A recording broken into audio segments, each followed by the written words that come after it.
la exposición del Evangelio según Marcos y como les comenté la semana pasada, vamos a hacer una pausa antes de entrar al libro de Hechos.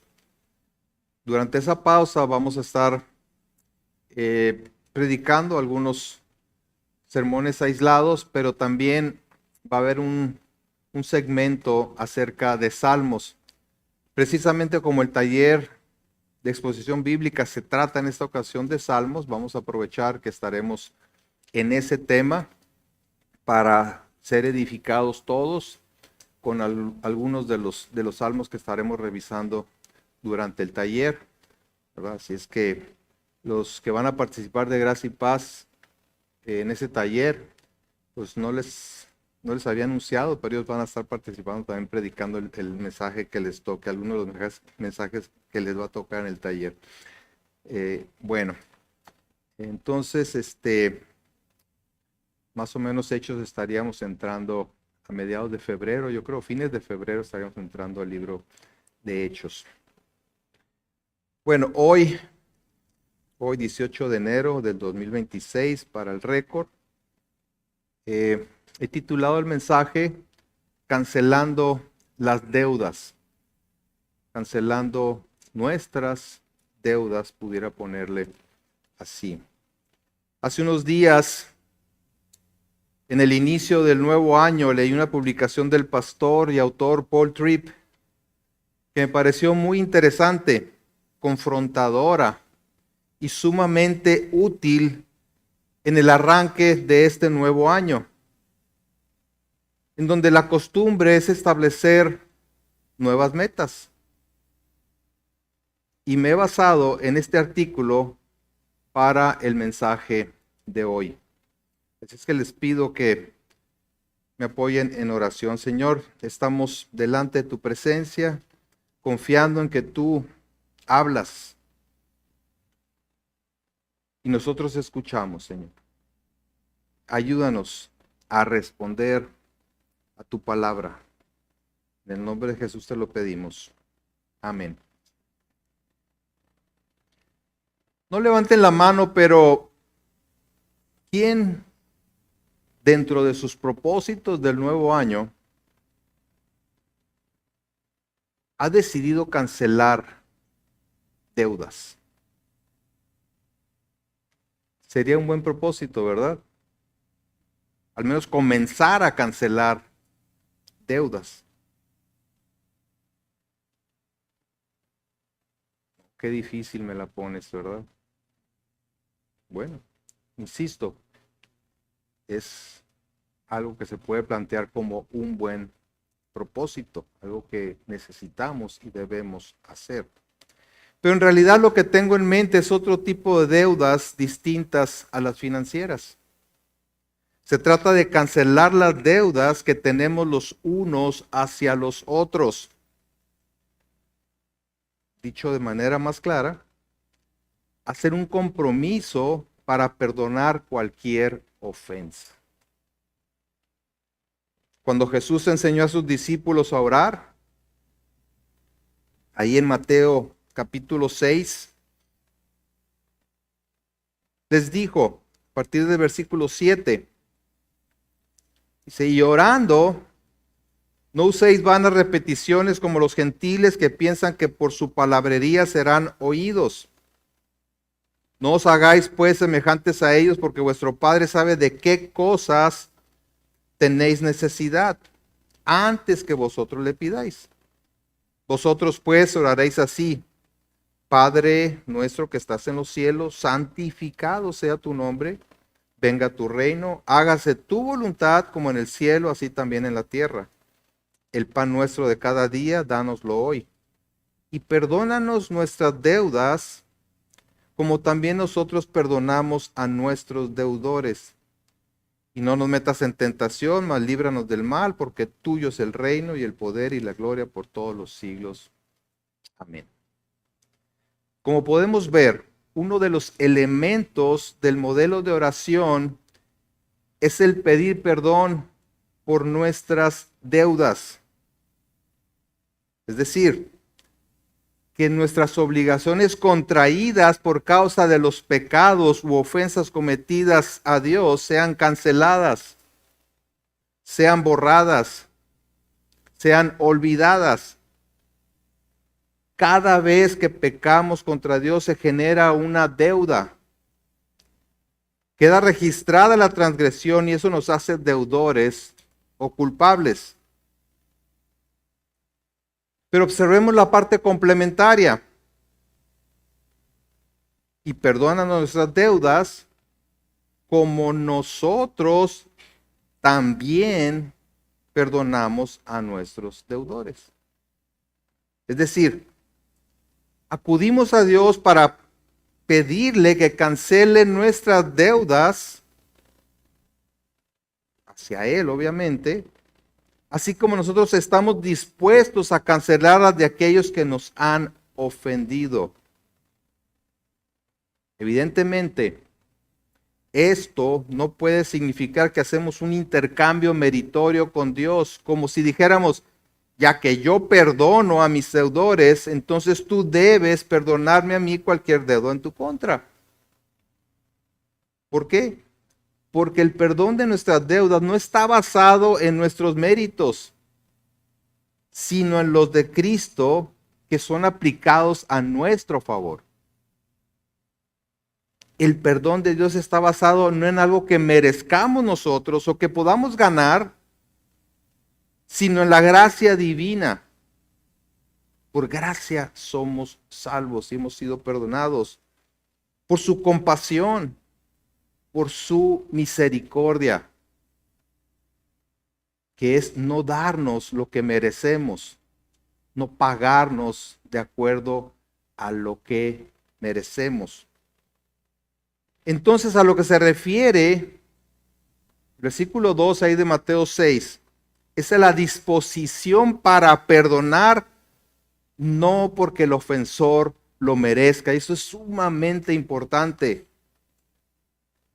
La disposición para perdonar no porque el ofensor lo merezca, sino porque extendemos el perdón por gracia, así como la hemos recibido por gracia en Cristo. En realidad, sin esa disposición perdonadora no podemos ser perdonados. Veamos los versículos 14 y 15 que muchas veces se pasan por alto.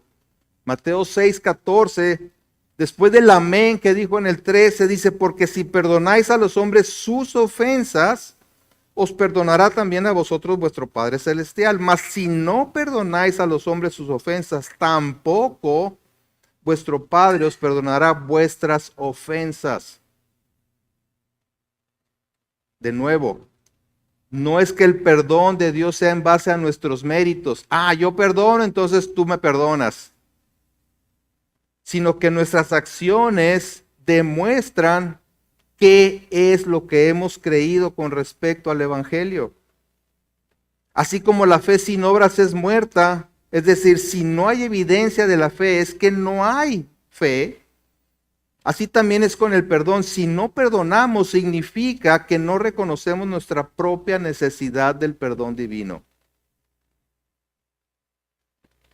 ¿En base a qué le pedimos al Señor que perdone nuestras deudas si nosotros no estamos dispuestos a perdonar a los que nos deben?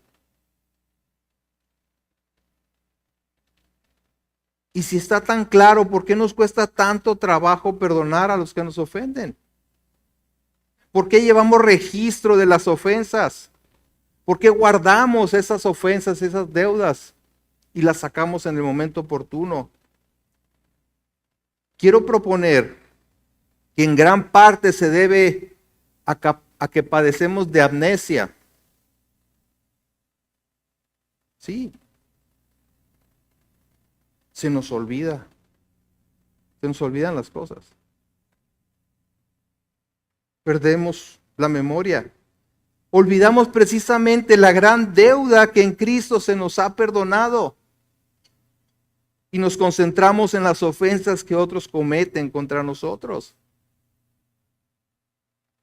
olvidando o perdiendo de vista lo grandemente bendecidos que hemos sido, decidimos actuar apoyándonos en lo que deseamos, más que en la voluntad de Dios y las implicaciones del Evangelio para nuestras relaciones. Nos cuesta trabajo resistir la tentación de tener un saldo a favor en nuestra cuenta, de tener deudores en la lista, porque eso nos proporciona, entre otras cosas, poder, control, estatus, identidad, autoridad. Así es que vamos a ver en primer lugar el tema de la falta de perdón desde la perspectiva de lo que puede producir en la vida del que rehúsa a perdonar. Desde la perspectiva del que está negándose a perdonar. A esto Paul Tripp le llama la belleza y la recompensa de la falta de perdón. La belleza y la recompensa de la falta de perdón. Y sé que suena raro, ¿verdad? Es una afirmación antibíblica. Porque la falta de perdón ni es bella, ni sus recompensas son agradables, pero de momento así nos pueden parecer y por eso es que retenemos el perdón.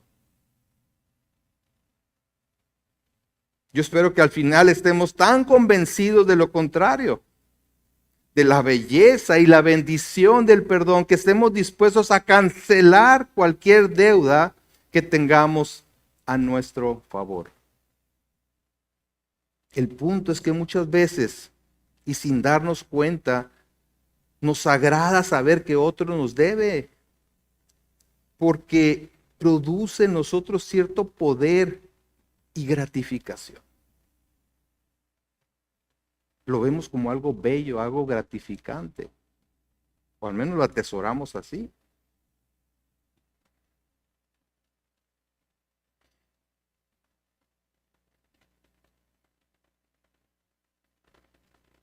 Entonces vamos a ver en primer lugar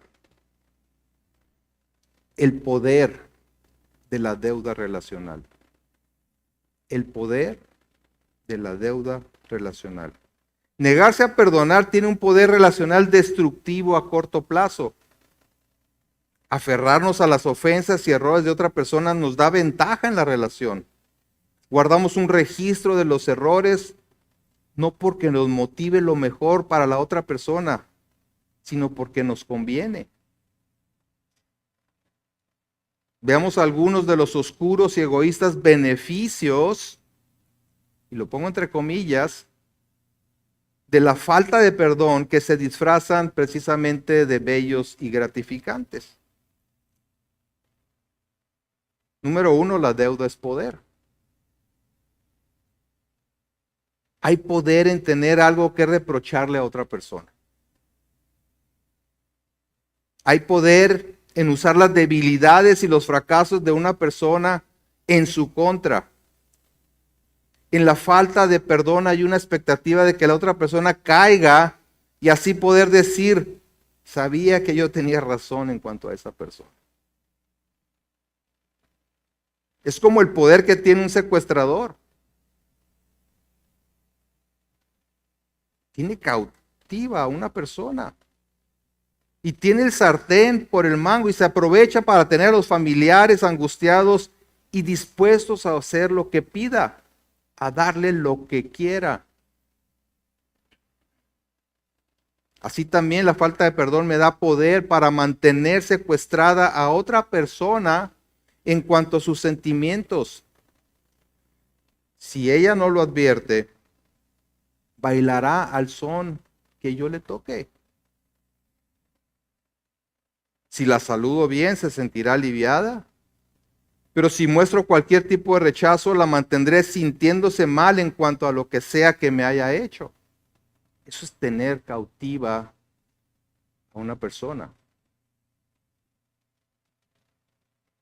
Por ejemplo, ¿cuál es el único poder que Satanás tiene para someter a los cristianos? Sus fallas, sus pecados, tanto sus fracasos y debilidades como su orgullo y vanagloria.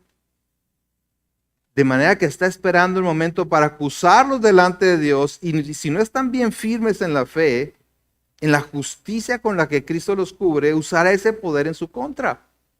Por eso dice en 1 Pedro 5:8, ser sobrios y velar, porque vuestro adversario, el diablo, como león rugiente, anda alrededor buscando a quien devorar.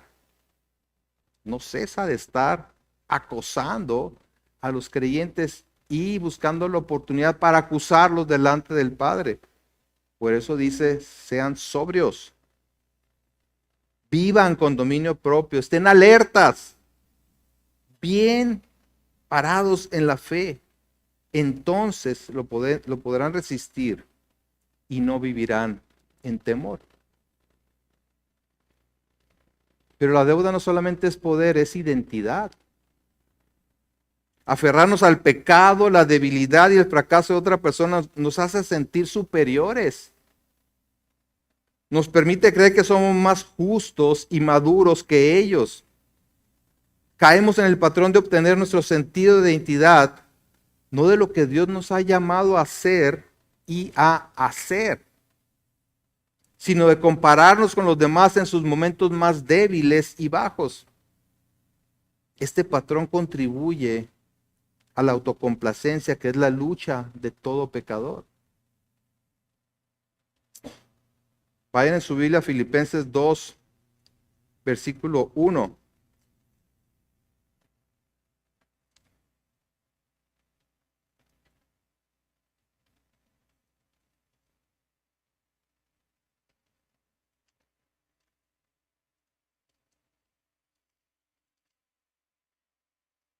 Filipenses 2, 1.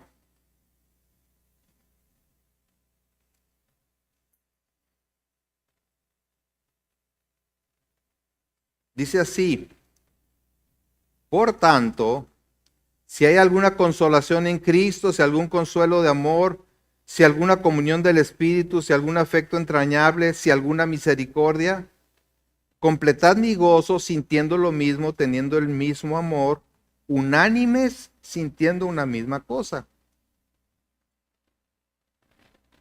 Nada hagáis por contienda o por vanagloria, antes bien con humildad, estimando cada uno a los demás como superiores a él mismo, no mirando cada uno por lo suyo propio, sino cada cual también por lo de los otros.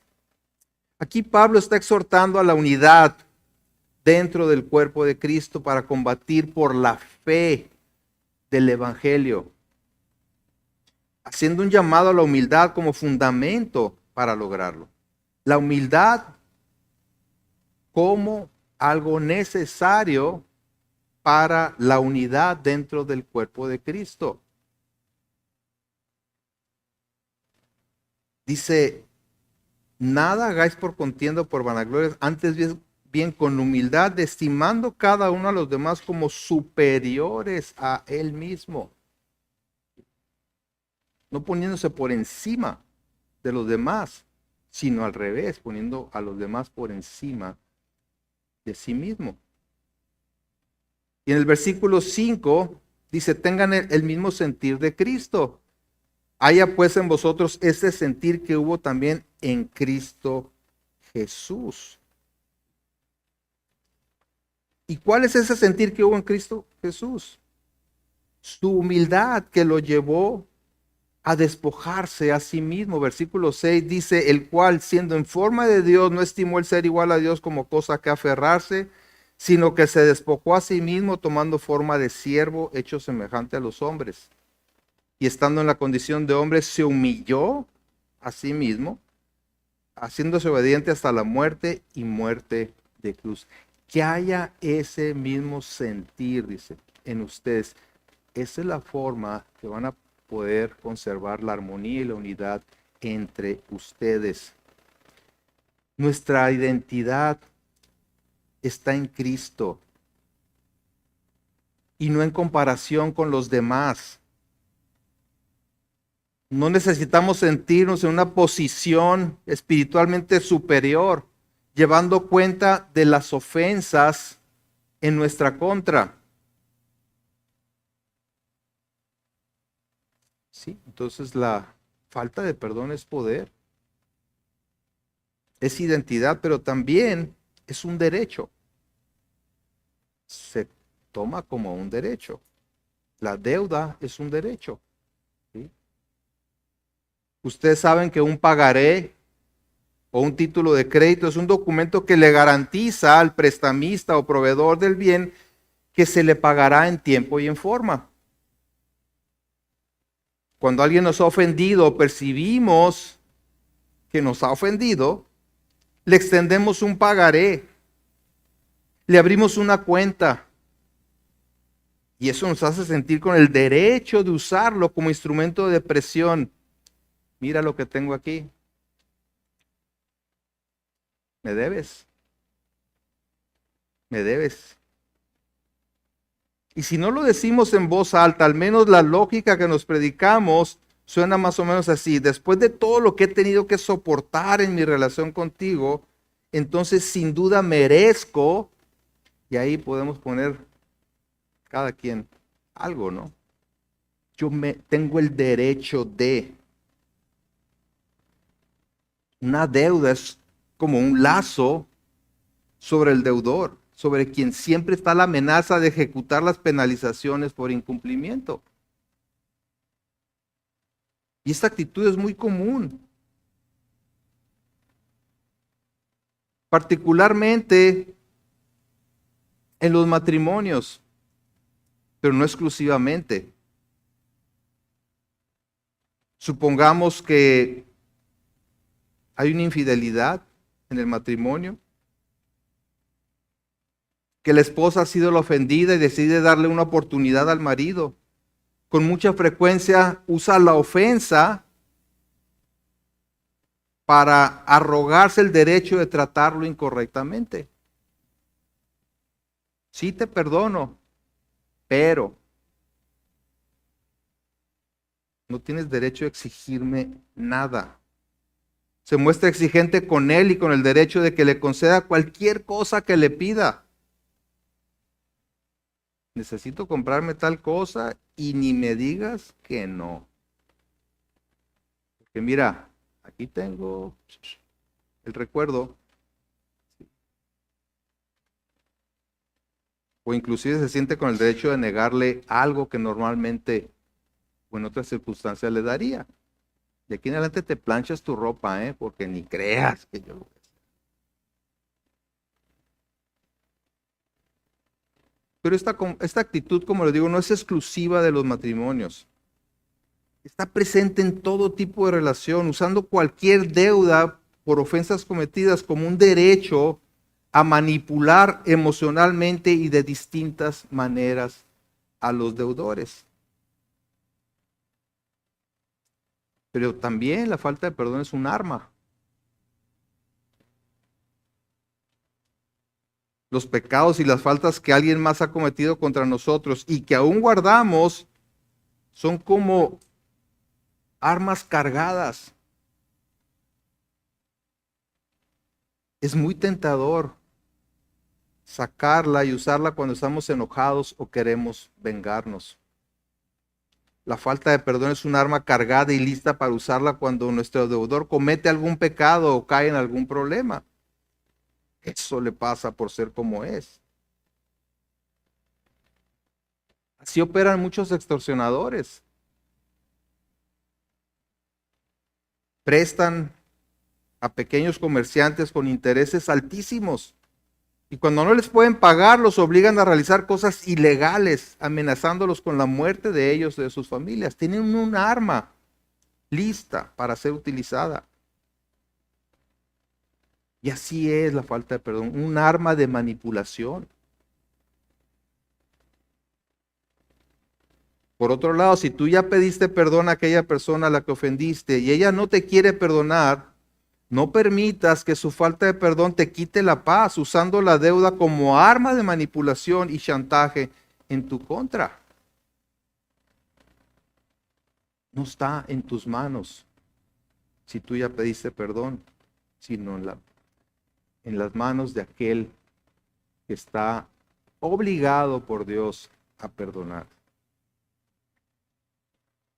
Número 5, la deuda nos pone en la posición de Dios. Como ocurre con todos los aspectos de una relación horizontal, la deuda y la falta de perdón tienen su raíz en nuestra relación vertical con Dios. Y cuando nos negamos a perdonar, ¿qué es lo que estamos haciendo? Nos estamos poniendo en la posición de Dios. Ascendemos al trono de Dios. Es el único lugar donde nunca debemos estar, pero también es la posición a la que nos sentimos más tentados a aferrarnos. No somos el juez supremo de otro ser humano. Santiago 4:12 dice, uno solo es el dador de la ley, que puede salvar y perder. Pero tú, ¿quién eres para que juzgues a otro? Uno solo es el juez justo. Y el único que realmente puede asegurarse que juzga justamente, porque igual nosotros no tenemos una base de juicio objetiva, real. A veces consideramos como ofensas aquellas cosas que ni siquiera son ofensas. No somos los designados para imponer las consecuencias finales de los pecados de otra persona. No es nuestra labor asegurarnos de que sienta la culpa que merece por lo que ha hecho. Y esto es un aspecto muy común en la falta de perdón. El deseo de que la otra persona se sienta la culpa. Que su castigo sea precisamente el no tener paz y sufra por lo que hizo. Aplicamos castigo cuando en realidad el único que debe juzgar y aplicar castigo es el Señor. Los amigos, ¿verdad? Los amigos, entre comillas, de Job, insistían en que su sufrimiento estaba relacionado con sus pecados. De manera que Job responde a Zofar diciendo en Job 13:26, ¿por qué escribes contra mí amarguras y me haces cargo de los pecados de mi juventud? No nos corresponde a nosotros ponernos en la posición del único juez justo. Lo que la Biblia nos manda es una sola cosa: perdonar. ¿Cómo? Así como Cristo nos ha perdonado. ¿Y cómo es eso? ¿Porque lo merecemos? Por gracia, por pura gracia. Ahora, claro que el pecado relacional tiene consecuencias. Algunas relaciones podrían no repararse ni restaurarse jamás. Es prudente protegerse de que se peque continuamente contra uno. Y perdonar no significa hacerse vulnerable. Ni la Biblia nos llama simplemente a aguantar y aceptar el mal por el bien de una relación. O sea, el perdonar no significa ignorar el pecado recurrente y exponernos a él. Pero si la otra persona se arrepintió, no hay más que una obligación de nuestra parte: cancelar la deuda. Lo que estamos considerando hoy es la tentación de ponernos en esa posición que solo le corresponde a Dios. Esa posición de jueces. Y mantener a la otra persona en deuda relacional para nuestro beneficio egoísta. Entonces, hasta aquí hemos visto el poder de la deuda relacional. Ahora vamos a ver la realidad de la deuda relacional. Número 1, es egoísta. Es egoísta. La falta de perdón es algo desagradable porque es impulsada por el egoísmo. Está motivada por lo que queremos, por lo que creemos necesitar, por lo que sentimos. No tiene nada que ver con el deseo de agradar a Dios en nuestra convivencia con los demás. Y mucho menos con amar a los demás en medio de su proceso de santificación y sus luchas en este mundo caído. Pero no nomás es egoísta, es ciega. La falta de perdón es ciega. Nos centramos tanto en la otra persona y en todos sus fracasos que no vemos los nuestros. Olvidamos la frecuencia con la que fallamos, cuánto pecado arruina todo lo que hacemos y cuán desesperadamente necesitamos la gracia que no estamos dispuestos a dar. Entonces, ¿para qué recurrir a Dios en oración pidiendo que perdone nuestras deudas si nosotros no estamos dispuestos a perdonar a los que nos deben? Y si le pedimos que perdone nuestras deudas, es porque a pesar de haber sido perdonados completamente en Cristo, continuamos pecando y necesitando de su intercesión para nuestra santificación progresiva, lo mismo que los demás cristianos a nuestro alrededor.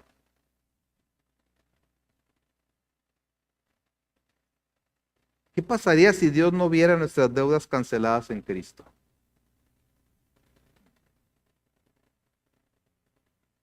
Estaríamos condenados. ¿Sí?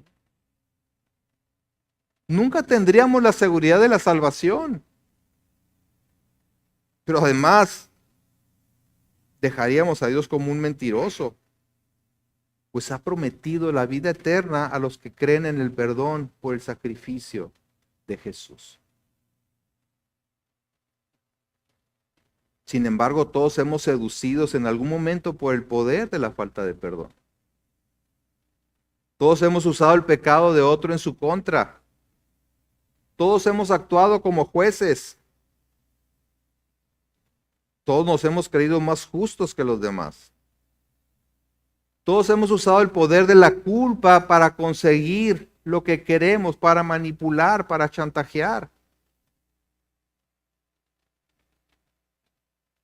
Y al hacerlo, dañamos nuestras relaciones. Como he comentado, vivir atrapados en la falta de perdón produce beneficios aparentes. Nos proporciona poder, control, identidad, estatus, dominio. Pero en realidad solo permite que las raíces de amargura continúen creciendo y erosionando por debajo todo a su alrededor. Eso es lo que dice Hebreos 12:14.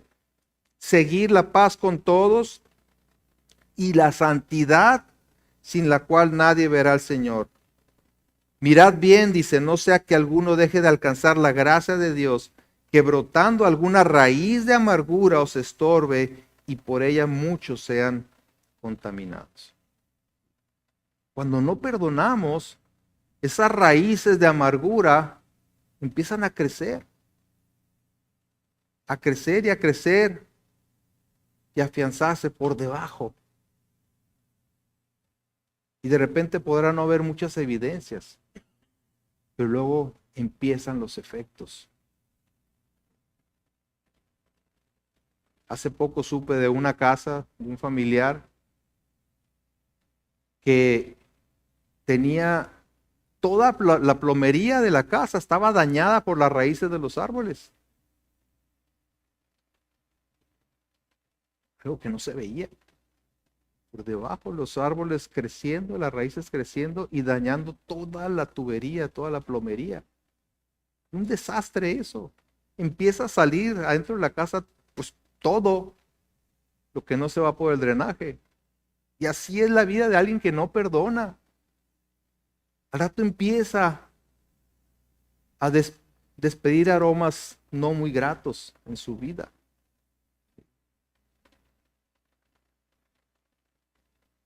Pero podemos ir a Dios en arrepentimiento y fortalecernos en Él para no ser dominados por el pecado de la falta de perdón. Sí, porque podemos ser muy duros hacia los demás y no aceptamos que pecamos contra Dios al no perdonar, porque es un mandato de Dios. Entonces hemos tratado el poder y lo desagradable de la falta de perdón. En tercer lugar, veamos ahora la verdadera belleza del perdón. La verdadera belleza del perdón. ¿Sí? Porque esa es la verdad. Es el perdón lo que es verdaderamente hermoso, no la falta de perdón. Aunque de repente actuemos de manera contraria. El perdón es liberador. Contribuye a relaciones maduras y duraderas. Es sanador. Algo que glorifica a Dios porque es una clara evidencia del poder transformador del Evangelio en nosotros. ¿Qué dijo el Señor Jesús en Juan 13:35? En esto conocerán todos que son mis discípulos, si tuvieren amor los unos con los otros. Si manifiestan ese amor cristiano los unos con los otros. Y en esa manifestación no puede haber deudas acumuladas que puedan ser utilizadas en contra de alguien. Mientras que la falta de perdón convierte a los demás en nuestro alrededor en adversarios y nuestras relaciones en una zona de guerra, el perdón crea las condiciones de paz y armonía que dan evidencia del Evangelio. Ahí es donde se ve el Evangelio. De una manera clara, práctica. Por supuesto que el perdón es mucho mejor que la falta de perdón. Es la única manera de vivir una relación amorosa y duradera con otro pecador. Porque esa es la realidad. Convives con otros pecadores, con otros que tienen la misma necesidad de gracia que tú tienes. Y al decir otros, te está incluyendo a ti.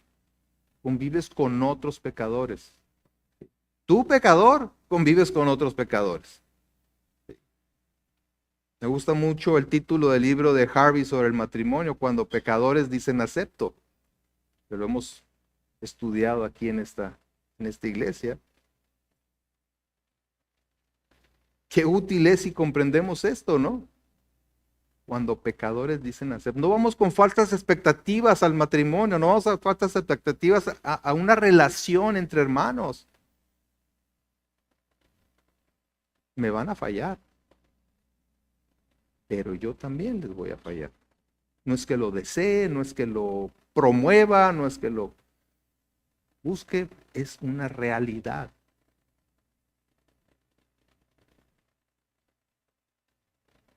La realidad, esa realidad es que la disposición para perdonar es la única manera de lidiar con el dolor y la decepción. Es la única manera de restaurar la esperanza y la confianza, la unidad, la armonía.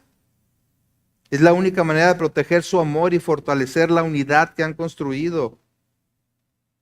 Es la única manera de evitar ser secuestrados por el pasado, vivir arraigados en el pasado. Es que hace 20 años yo me acuerdo, ¿verdad?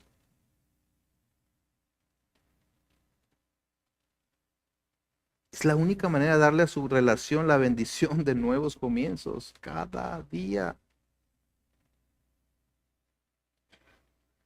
Puedes elegir llevar ese libro de contabilidad de deudas. Hay que traerlo siempre, ¿verdad?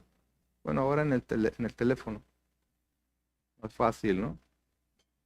Fulanito, a ver, ¿cuántas deudas tiene conmigo? Te conviertes en el SAT, ¿verdad? Del cristianismo.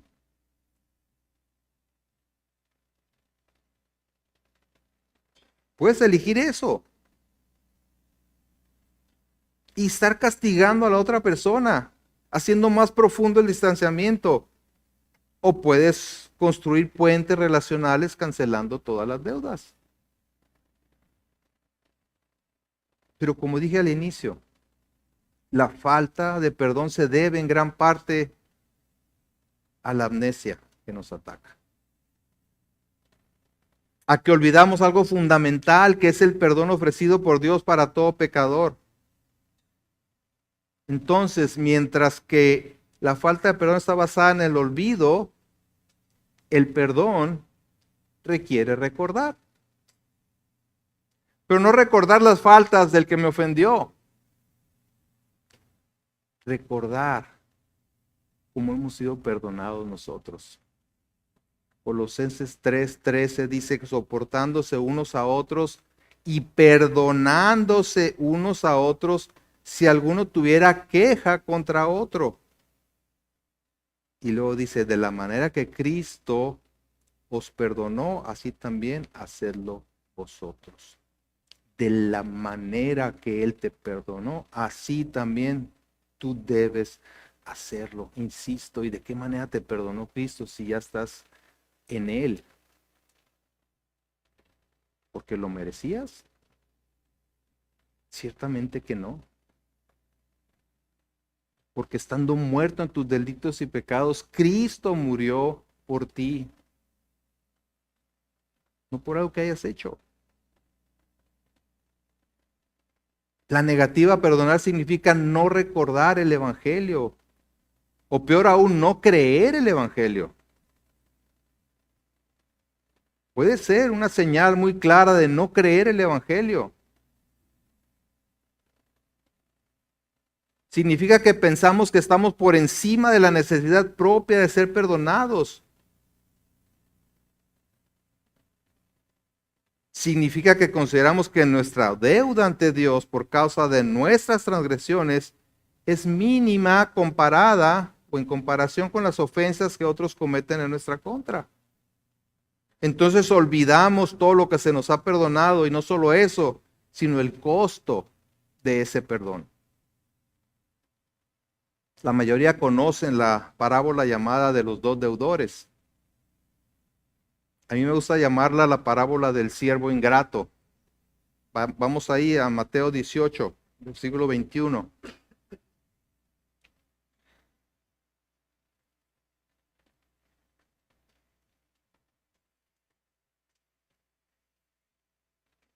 Es la parábola del siervo ingrato porque precisamente trata de eso. Mateo 18, 21.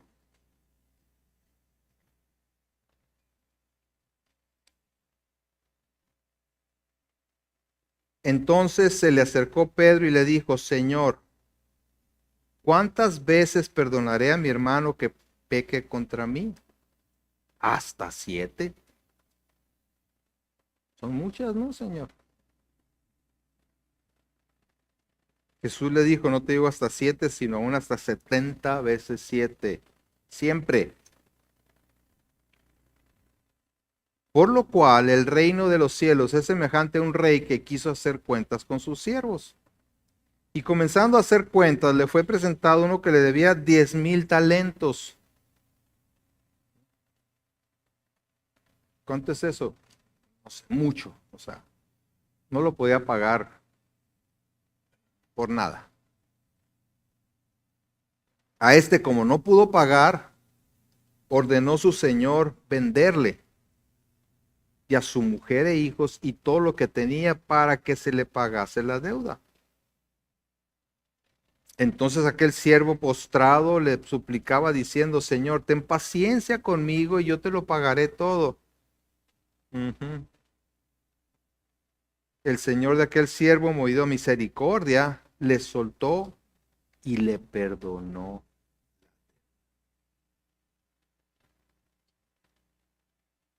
Le debía la vida no solo de él, de toda su familia. Le debía, no había manera de pagarle. ¿Y qué hizo su señor? Canceló la deuda completa y le soltó. Esto es muy importante. Lo liberó de toda deuda. No le dijo, te perdono, pero de aquí en adelante vas a ser mi esclavo y vas a hacer lo que yo te diga. No. Lo soltó, lo liberó de toda deuda. Entonces, ¿qué se espera de alguien que ha recibido tal bendición?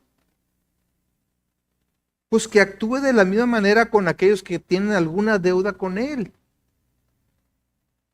Pero veamos qué hizo este hombre. ¿Verdad? Versículo 28. Pero saliendo aquel siervo, halló a uno de sus consiervos que le debía 100 denarios. Él debía, ¿cuántos dice ahí? 100.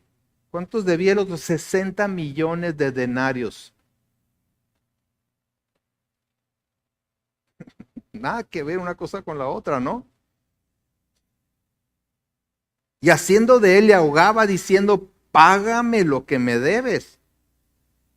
Entonces su consiervo, postrándose a sus pies, le rogaba diciendo, ten paciencia conmigo y yo te lo pagaré todo. La misma respuesta que él le había dado a su señor, ¿verdad?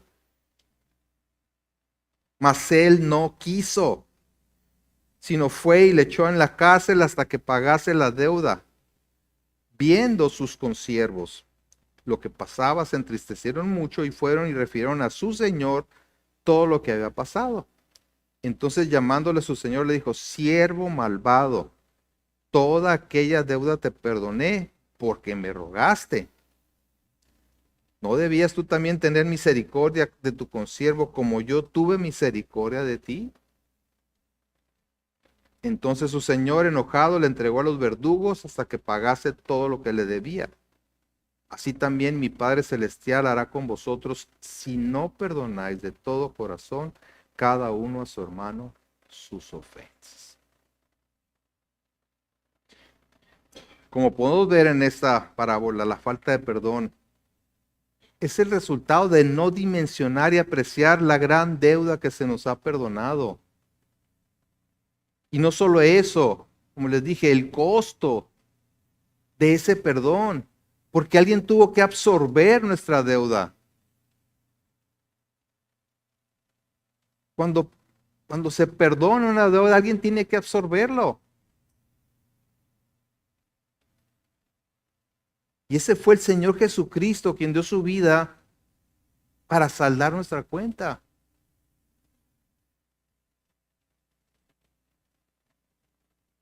Así que observen el último versículo. Es terrible. El versículo 35, así también mi Padre Celestial hará con vosotros si no perdonáis de todo corazón cada uno de sus hermanos sus ofensas. Nos regresa Mateo 6, 14 y 15, ¿verdad?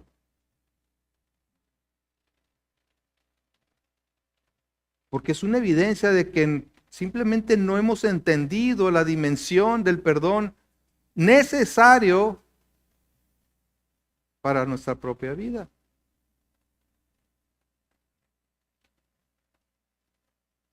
Y créanme, nadie quiere estar en esa posición.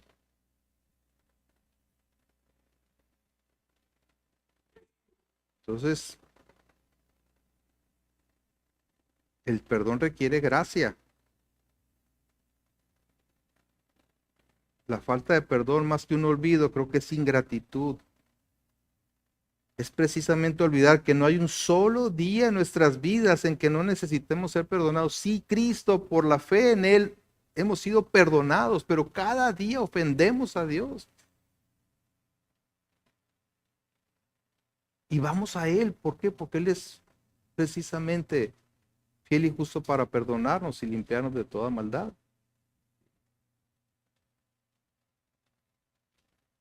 Olvidamos que nunca dejaremos de necesitar la gracia, nunca.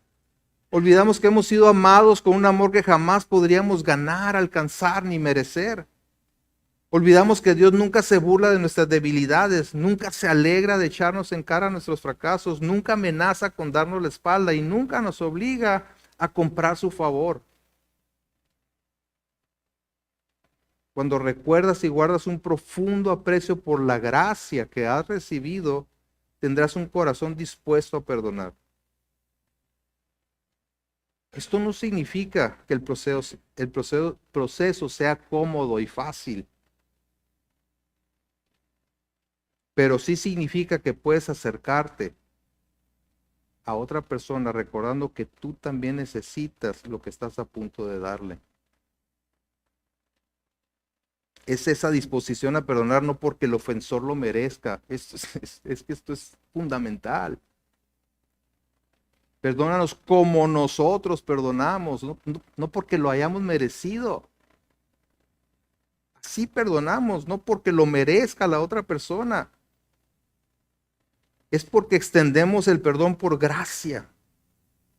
Porque nosotros fuimos perdonados en base a la gracia de Dios. Un estilo de vida de perdón es hermoso, es gratificante.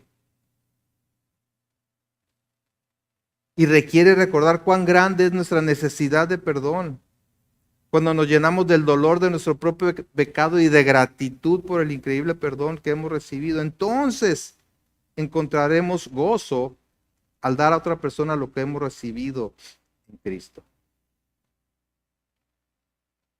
Primera de Juan 3:1 dice: mirad cuál amor nos ha dado el Padre para que seamos llamados hijos de Dios. Miren, dice, aprecien cuál amor nos ha dado el Padre para que seamos llamados hijos de Dios. Por esto, dice, el mundo no nos conoce porque no le conoció a Él. Cuando a pesar de las fallas de los demás, vivimos en armonía, vivimos en unidad, buscamos la reconciliación, estamos modelando el Evangelio, el poder transformador del Evangelio. Y eso el mundo no lo entiende. No lo entiende. Porque no le conoció a Él, dice. Pero nosotros sí le conocemos. Por gracia. Entonces la pregunta es, ¿estás dispuesto a cancelar las deudas? ¿Estás dispuesto a llevar ese registro de las ofensas al trono de la gracia y decirle al Señor: perdona mis deudas, como también yo perdono a mis deudores? Extiendo misericordia hacia aquellos que me han ofendido porque he recibido una mayor misericordia de tu parte. Oremos. Señor, Dios nuestro, gracias por tu palabra, Señor. Ciertamente tú nos confrontas por amor, nos disciplinas porque nos amas, pero nos animas, Señor, para recordar ese gran amor con el cual nos has amado en Cristo Jesús. Que ese sea, Señor, el motivo, la motivación que todos nosotros, tus hijos, tenemos para actuar los unos con los otros. Señor, y si hay alguien aquí que no conoce tu amor, que aún no ha reconocido su gran necesidad de ser perdonado para salvación, que tu Espíritu Santo hoy traiga convicción de pecado sobre su vida. Y revélate, Señor, a esa persona. Revela a Jesucristo, que por su gran amor fue a la cruz siendo inocente para pagar por los pecados de los penitentes. Y habiendo pagado con su muerte, resucitó al tercer día para garantizar la vida eterna a todo aquel que cree. Gracias, gracias por tu obra en la vida de cada una de estas personas, Señor, y de todos nosotros. Te alabamos y bendecimos. Amén.